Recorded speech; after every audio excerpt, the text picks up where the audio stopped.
Okay, let's review. Let's just run through the 6 previous days of creation. They can be broken up into 2 basic groups. Group 1, days 1 through 3 in the creation of realms of order. Day 1 was the order of time. Day and night are what's established the order of time on day 1. It is not the creation of physical light. It is the creation of a span of light and a span of darkness that are going to work in conjunction to create one day. Yom Echad, okay? It's very simple.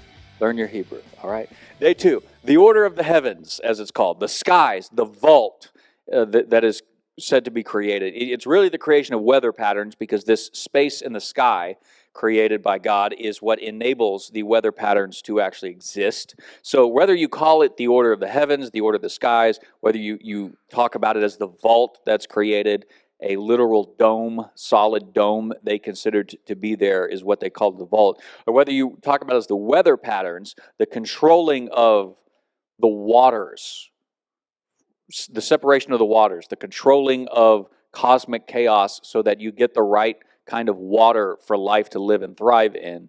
That's all what day 2 is about, and I've summarized it as the order of the heavens or skies. And then day 3, you get 2 things. You get the order of the land, the earth, and you get the food systems being created. So the land is brought up out of the waters, implying that it was always there, and God moved those cosmic chaos waters down below, moved them into certain locations so that the land would appear, and then on that land he creates a second thing, the food systems of the vegetation. And all of that is the first group, days 1 through 3. The second group, each day corresponds to the previous day, where God fills each of the realms with living creatures.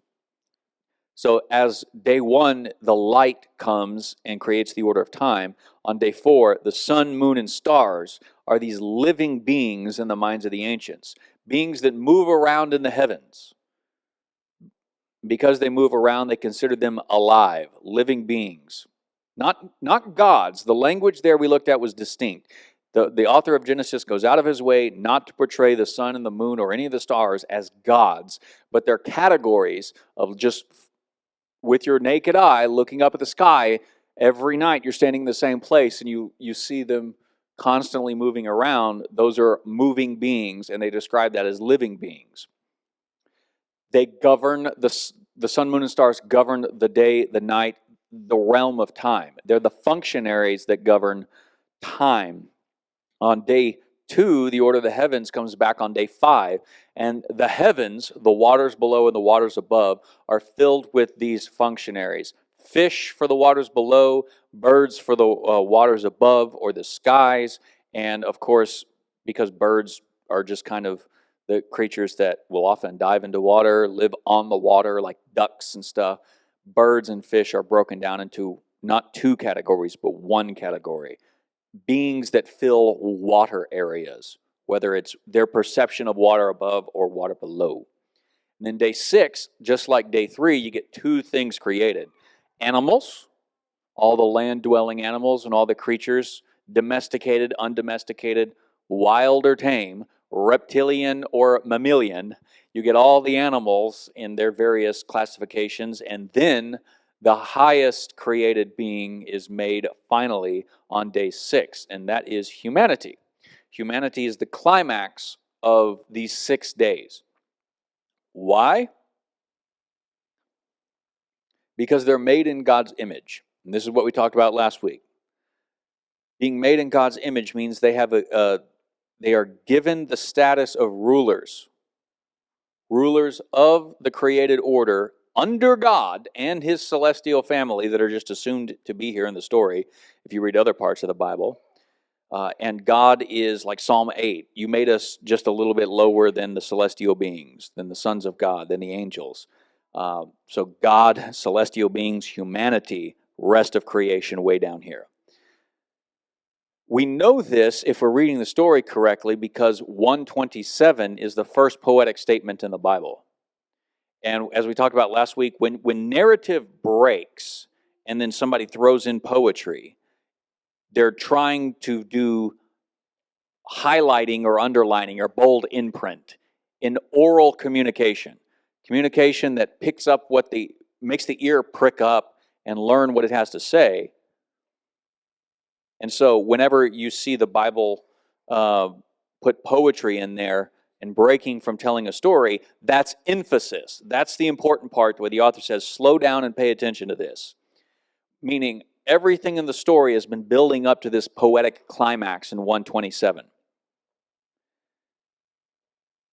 It means all humans possess a status of image bearer. They are fundamentally given authority in the world to do things, make decisions. Because we all share God's own authority, or a portion of it, we are worth a baseline of dignity and respect that animals don't have. We're above the animals, we're beyond the animals, and physical creations like the sun, moon, and stars don't have. So you need to treat people with more respect than you treat animals. If you don't, you're flipping creation upside down. Just heads up there. All right. God's image is male and female, according to 127. This would have been a big deal in the ancient world because they would have pretty much thought of, not even all men were created in the image of the gods. Pretty much kings alone were the image of the gods. Most men did not qualify as image bearers, let alone any females. But here, the narrative is flipping upside down because it's not just men, but it's also not just women. It is men and women together sharing the status of ruler in this world. It's not supposed to be men ruling. It's not supposed to be women ruling. It's supposed to be men and women ruling together, which is what Genesis 1 is trying to do on a macro level. Emphasize that humanity as a whole has a shared image-bearing status. And I'm throwing this in here, and I didn't talk about this last week, but I've mentioned concordance before, people who try to make the Bible concord to science. Genesis 1 is not about the creation of a group of humans. That is not what Genesis 1 is saying. It is about the purpose of humanity on a macro level.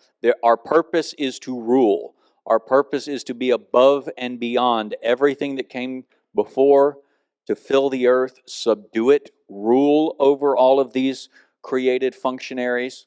And so we saw last week, we kind of ended with this, that hierarchically, the days are leading somewhere to the highest crowned people at the top.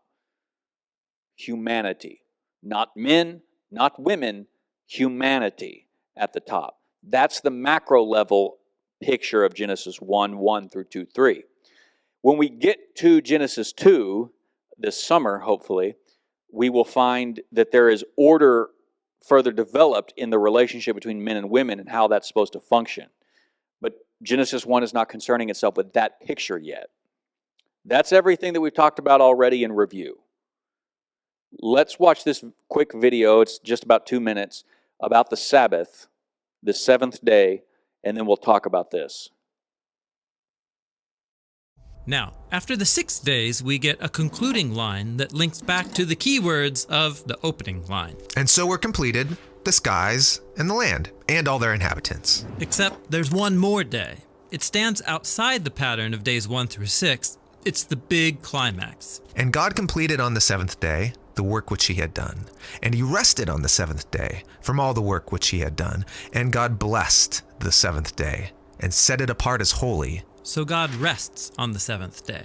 This is a standard biblical image where God, after ordering the cosmos, comes to rest and dwell in his sacred space. It's like the whole world is a holy temple where God lives with his people.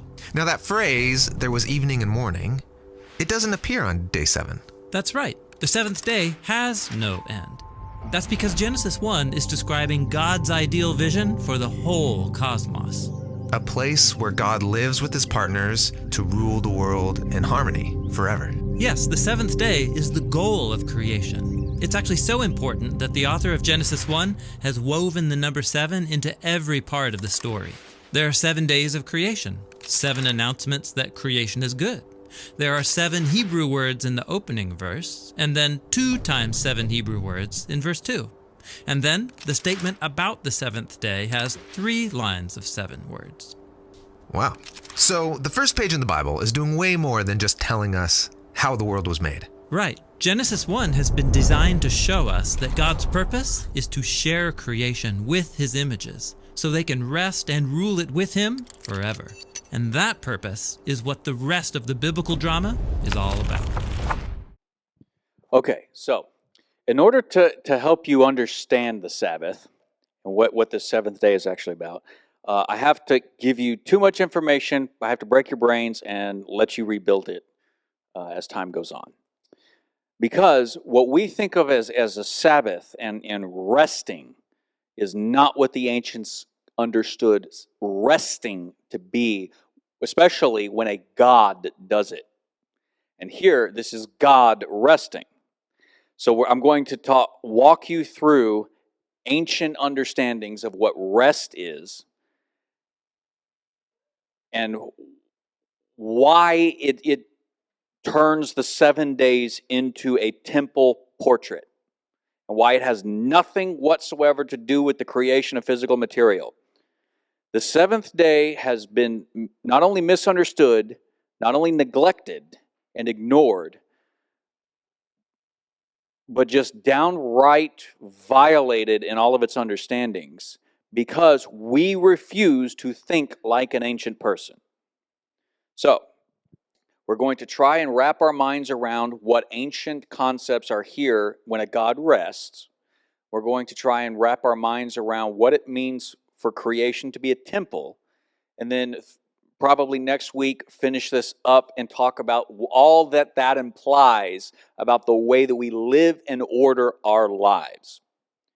That being said, buckle up and put your thinking caps on, because this is going to go kind of fast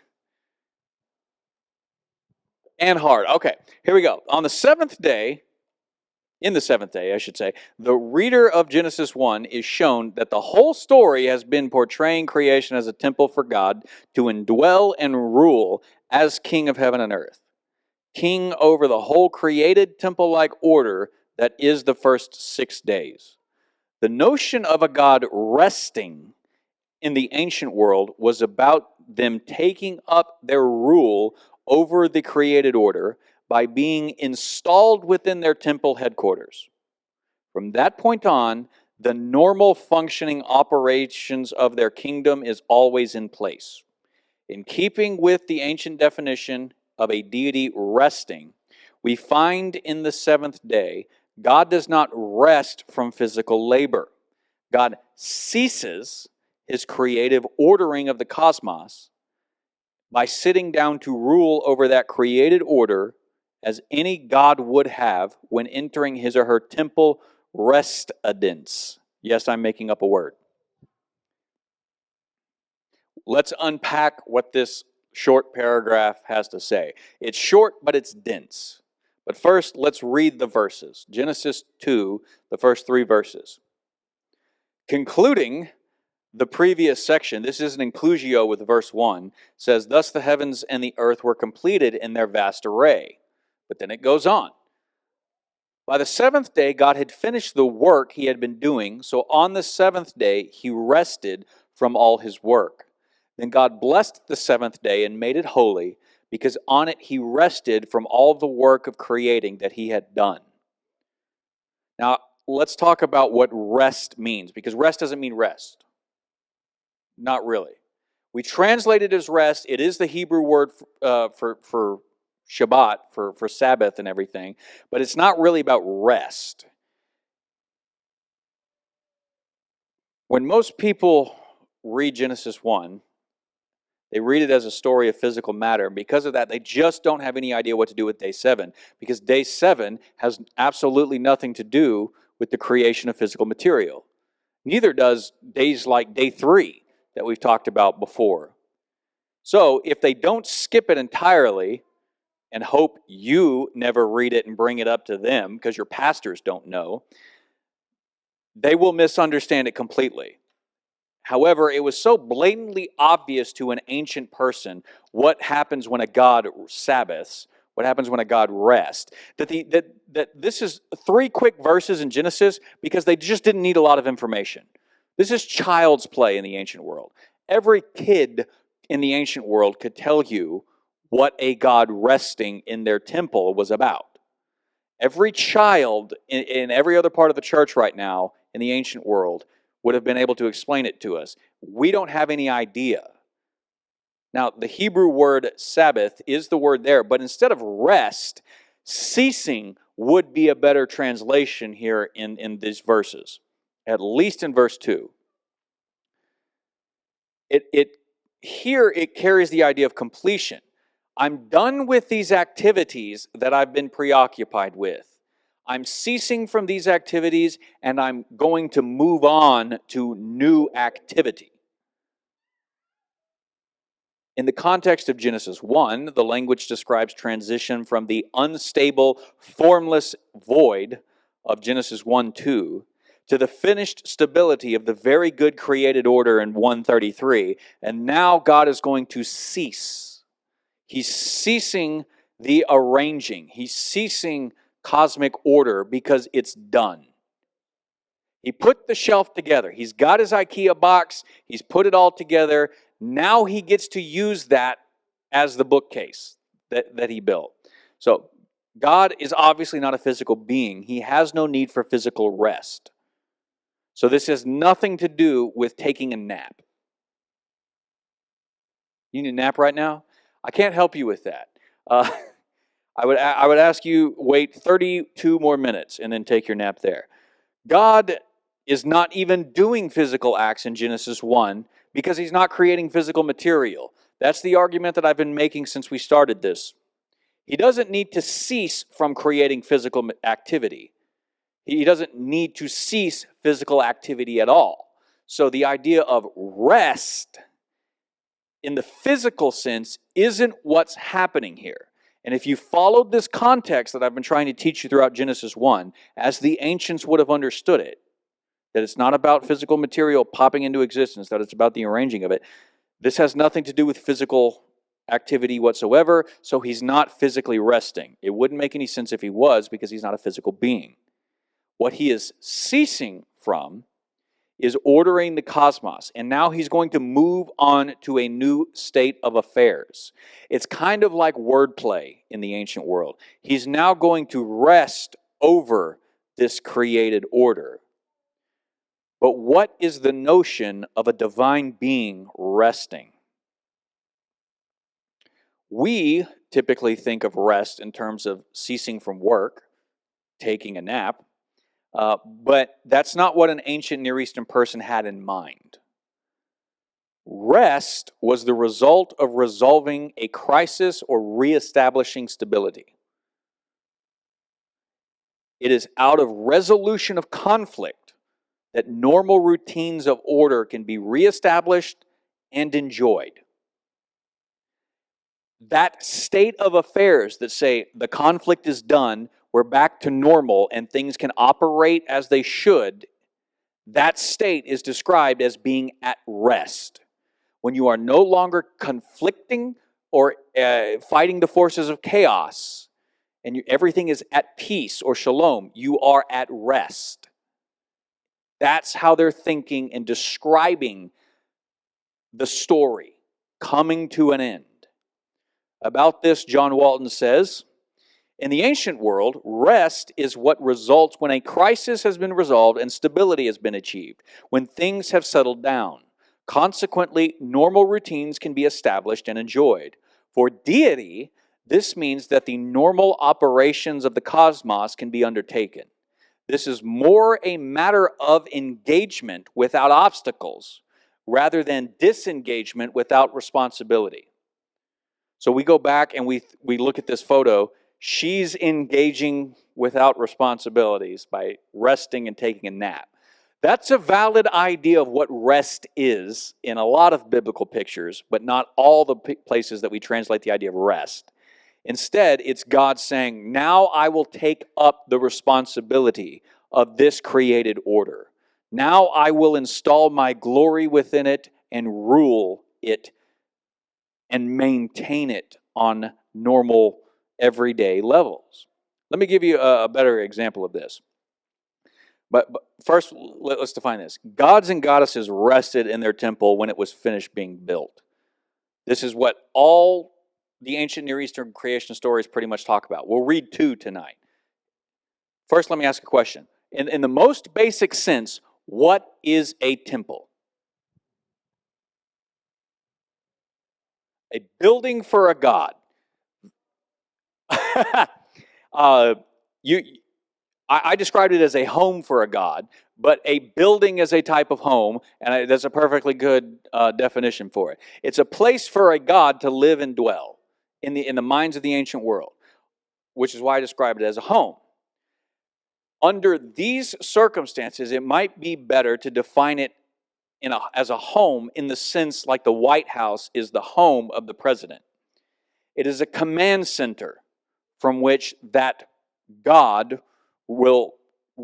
his rule will go forth throughout the cosmos. Just as the president's main place of administering his will and his cabinet, his order, signature, what are they? Executive orders and stuff. The bulk of them go here, start here. This is the president's command center. This is Washington, D.C. is like that for the nation as a whole, but the president summarizes that in his individual personhood and activity. From here, his administration goes out to the whole world. That's what the temple was for the gods. And when God is describing his creation as a temple that he is resting in, he's saying, my will now go out throughout this whole created order. I will now live in and indwell these 6 days, this created being, this functional universe. I will be close to it. I will not be transcendent so far away that you can't find me. I will dwell there and be available to it. More available than the president is to us, I'll say that. So, in the ancient Near East, there was generally an order of events in creation stories. The gods fight. One god defeats another, and they gain some level of power over the other. And then that head god, or would become king of the gods, and would order the world as he wanted. Then he would have a temple built for himself. And usually the temple building is the last stage to establishing order, so that he can install himself in the temple, and then his rule is said to really and properly begin.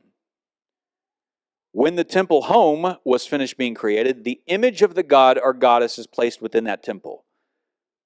This is what I talked about yesterday with image-bearing status. This is the beginning of the clues that this story is portraying creation as a temple. It's not a literal creation story of events that happened in the past. It's a picture of creation like a temple, because the image of the god or goddess always goes in the temple. So what does God do on day 6? He puts his image in the temple. But as he is a non-physical being way beyond physical limitations, he creates image bearers, living, breathing image bearers, you and I. This process of putting the image in the temple was often described as a God taking up his rest in his temple home, or his residence instead of his residence. Wordplay. It's a thing. At this point, when a God is resting in his temple, that God's reign over that territory is thought to truly and officially begin.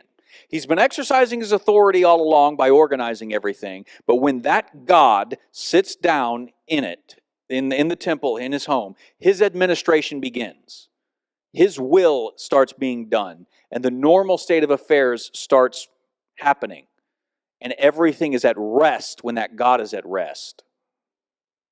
The God resting within the temple brought about the normal state of affairs. Fighting and chaos are over. Normal order operations of life can now begin. There was a good example of this and how quickly and efficiently Trump's second term started putting together his cabinet and getting his cabinet members installed. What we're going to do now is we're going to read some ancient Near Eastern creation stories, the Enuma Elish, the Babylonian creation story, and then a part of the Bel cycle. And we're going to see a part of what Marduk is going to do, even in these selections that I've created. Pulled out here, is that he's going to put gods in particular places in the universe. It's like the gods are his cabinet members, because Marduk is king of the gods. Baal will do the same thing as king of the gods in that land. Okay, so this is Enuma Elish, the Babylonian creation story. Tablet 4, lines 93 through 104. Marduk agrees to fight the chaotic sea monster Tiamat on behalf of all the gods, with the stipulation that he's made king of the gods once he wins. So it says this: Tiamat and Marduk, the wisest of the gods, advanced against one another. They pressed on to single combat. They approached for battle. The Lord, meaning Marduk, spread his net and enmeshed her, like you would any other fish. The evil wind, probably here it just means like the evil in the ancient world, catastrophic or deadly, destructive. That might be a good word. The destructive wind following her, he let loose in her face. When Tiamat opened her mouth to devour him, he drove in the destructive wind in order that she should not be able to close her lips. He's keeping her mouth pried open. And then, once it's pried open, the raging wind filled her belly. Her belly became distended, and she's getting fat. And she opened wide her mouth. He shot off an arrow, and it tore her interior. It cut through her inward parts and split her heart. When he had subdued her, he destroyed her life. He cast down her carcass and stood upon it. Let's skip ahead to tablet 4, lines 134 through 146. Marduk tears the body of Tiamat in half. He uses the corpse to create the vaulted dome of the sky, day 2, then creates the land called Asherah for 3 gods to live on, 3 cabinet members to have their places of authority here. So the Lord rested, examining her body. And here, rested really does mean the sense that he took a break, because he's just done with the fight. So he's taking a break and he's pondering, what am I going to do with Tiamat's dead corpse? Okay, so there it is very much rested, but this is part of how wordplay works in the ancient world. The Lord rested, examining her body, to divide the corpse and to create ingenious things with it. He split her open in 2 parts. Half of her he set in place and formed the sky as a roof. He fixed the crossbars and posted guards. He commanded them not to let her waters escape. He crossed the heavens and examined the regions. He placed himself opposite the Apsu, which is like, if Tiamat is chaotic saltwater, Apsu is chaotic freshwater. But Apsu's already dead. That's what set Tiamat off. So just know Apsu's like freshwater lakes and stuff with his corpse. Anyways, he placed himself opposite the Apsu, the dwelling of Nidamud. The Lord measured the dimensions of the Apsu, and a great structure, its counterpart, he established, calling it Ishra. The great structure Ishra made, which he made into as a canopy, Inu, Enlil, and Ea, he then caused to inhabit their residences. And that's a good translation of this, because he's making 3 of the gods fill a particular role in this created order. So he's putting dead gods like Apsu and Tiamat in their proper place, and he's putting living gods in their proper place of residence. May not mention a temple here, but this isn't the story about how they got their temples, only the place of their order. Now, if we skipped ahead to tablet 6, and there are 7 tablets to this creation story. Tablet 6, lines 49 through 62, and then 65. To express gratitude for Marduk's victory over Tiamat. The story doesn't end. He orders the cosmos in tablet 5. So they fight up until tablet 4. Then he takes her corpse, turns it into the vault, controls the chaos waters, starts installing the gods all throughout chapter 5, puts the gods into the place, and then the gods turn around in tablet 6. The gods build a city called Babylon for them to all rest in together. And Marduk gets a temple called Isagila to be his place of rest and rule over the whole world. Marduk went out and he said, I'll fight Tiamat, but if I win, I get to become king of the gods. And then I get to, you all obey me and you do whatever I say, and whatever I say goes. He goes out, he fights Tiamat, he wins, and then he starts putting the gods in all their places. He starts ordering the cosmos, and then the gods come back and they're grateful for it, and they say, you need a place of your dwelling. You need a capital. We'll build Babylon, the great city, and we'll put a temple there for you, and it'll be your temple. And from there, you will govern not just Babylon, but the entire universe. That's what's going on in this story.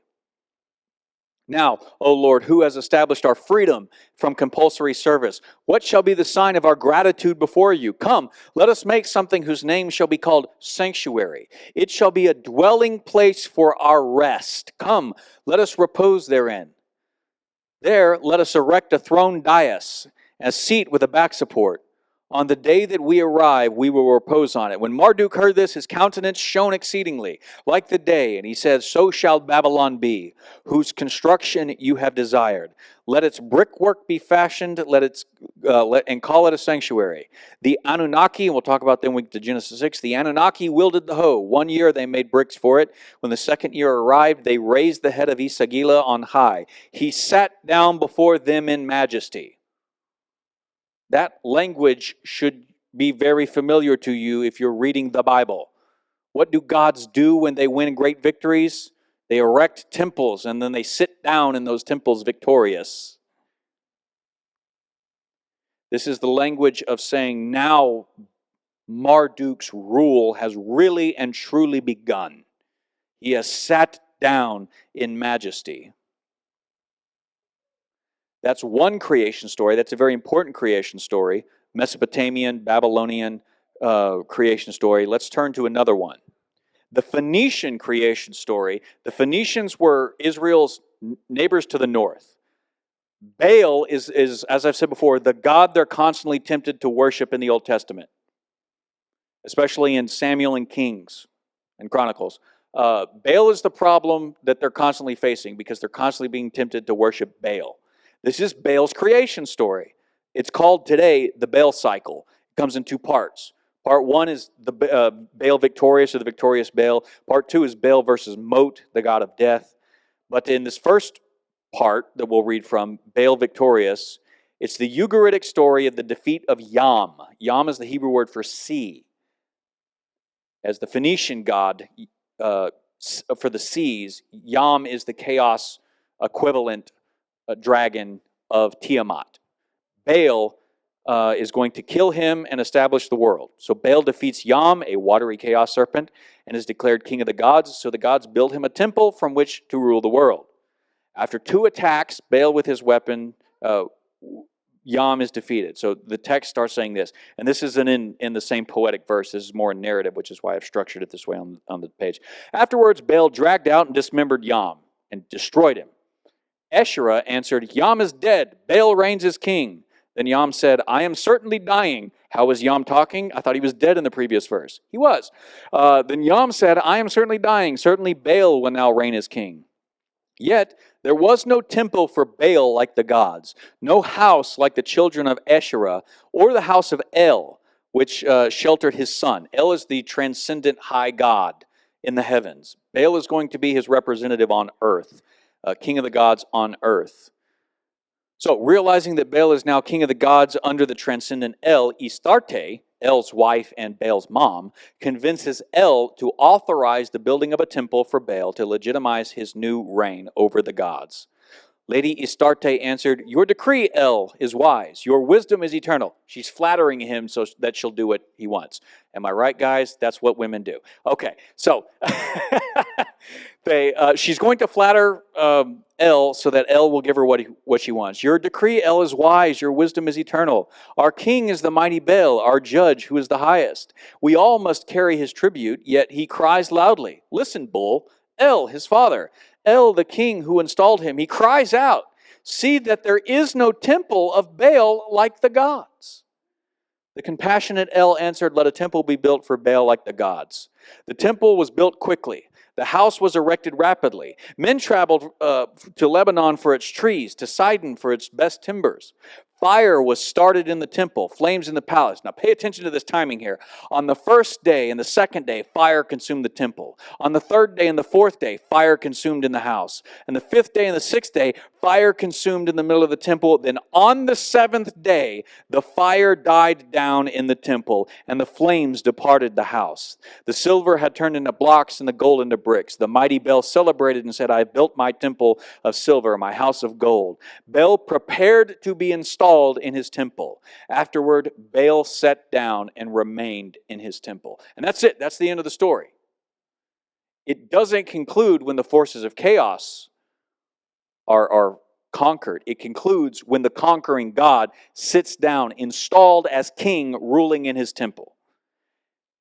And I want you to see from these other creation stories, and there's more that you could look into, but these are the big ones. These are the two big ones.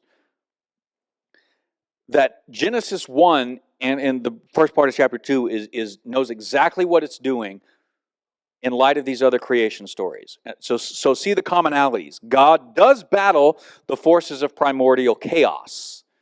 He doesn't face other gods. He just faced the tohu vabohu, the formless and void nothingness. And he creates realms of order and sets up the world. On day 6, he places his image within the temple. Humanity. But on day 7, even bigger and more climactic than day 6, day 7, he finishes his work of building the cosmic temple because he rests within the temple. And as the video pointed out, the structure of 7 is even employed. 7 days of temple building creation work, 7 days across which Baal's temple is made. They're doing this intentionally. They're taking their pagan neighbors' ideas and using it to apply to God so that in the ancient world they would know Baal is not the real God and king of this world. Yahweh is.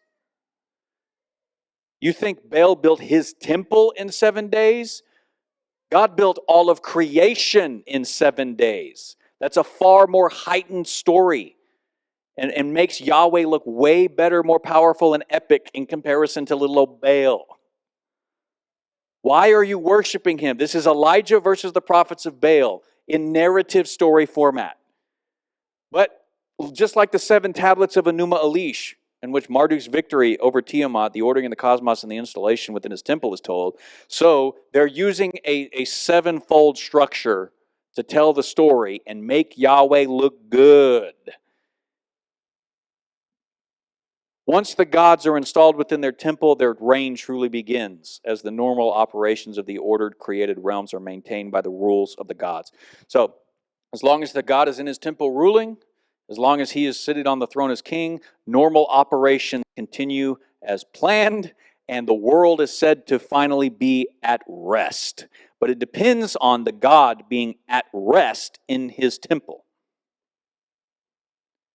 I got a few more slides here.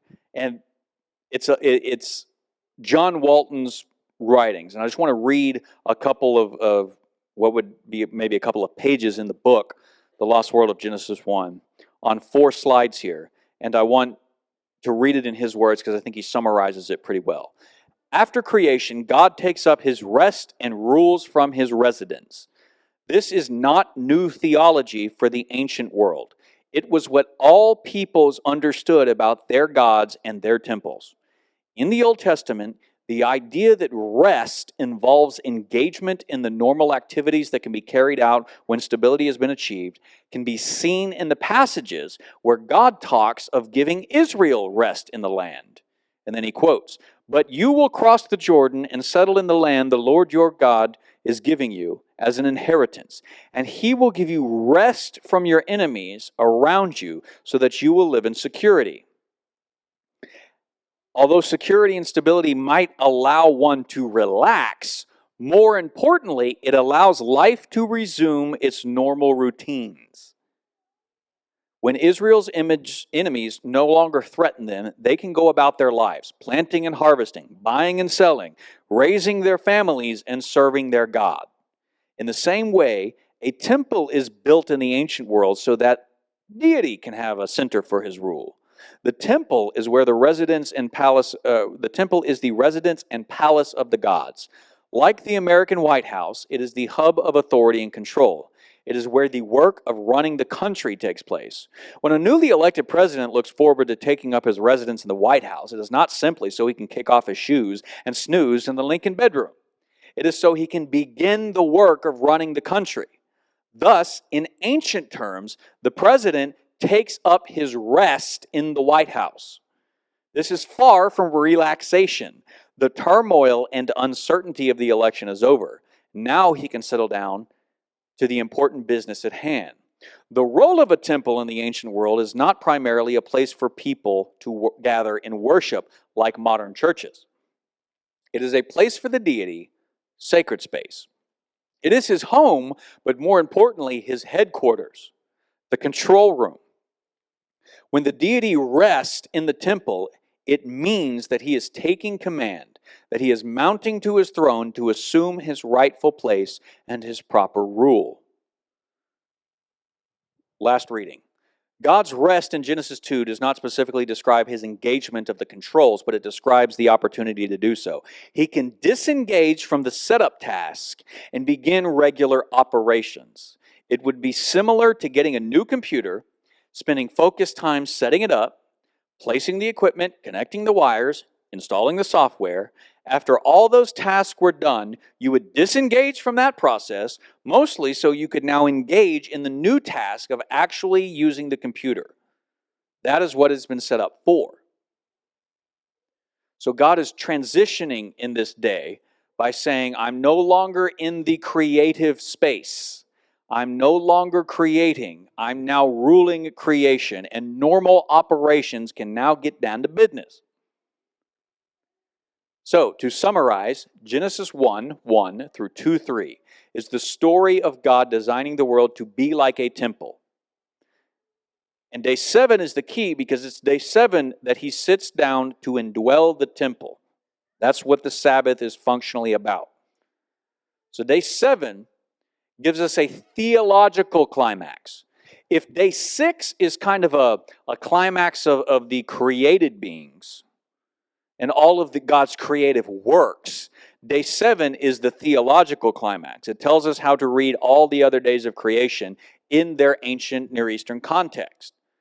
Meaning this is the whole point of Genesis 1:1 through 2:3. This is the story that the author is trying to tell us.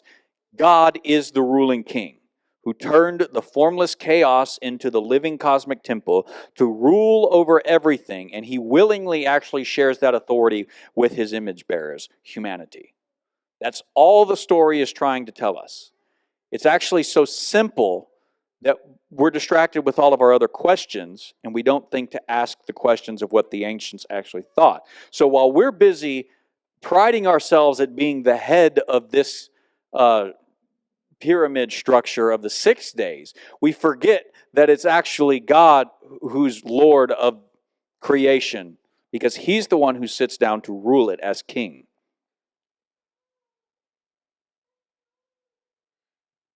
You broken yet?